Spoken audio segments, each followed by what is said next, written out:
ইরানে ব্যাপক বিক্ষোভ, সহিংসতা, হাসপাতালে লাশের স্তূপ, চিকিৎসা হিমশিম খাচ্ছেন চিকিৎসকরা।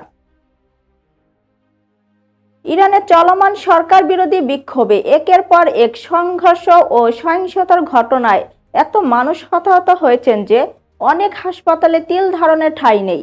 তাদের চিকিৎসা দিতে গিয়ে রীতিমতো হিমশিম খেতে হচ্ছে চিকিৎসক সহ হাসপাতালগুলোর কর্মীদের। ইরানের 3টি হাসপাতালের চিকিৎসকেরা জানিয়েছেন তাদের হাসপাতালগুলোতে সংঘাত, সহিংসতায় আহত ও নিহতদের ভিড় সামলাতে সমস্যায় পড়ছে। হতাহতের বেশিরভাগের শরীরে গুলির ক্ষত রয়েছে বলে জানাচ্ছেন চিকিৎসকরা। তেহরানের একটি হাসপাতালের একজন চিকিৎসক বলেন, অনেক তরুণের মাথায় এবং বুকে সরাসরি গুলি লেগেছে।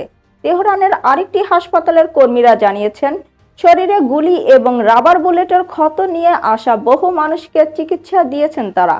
এদিকে ইরানের সহিংস পদ্ধতিতে বিক্ষোভ দমনের জবান সামরিক হামলার মাধ্যমে দেওয়া হবে বলে পুনরায় হুঁশিয়ারি দিয়েছে যুক্তরাষ্ট্র।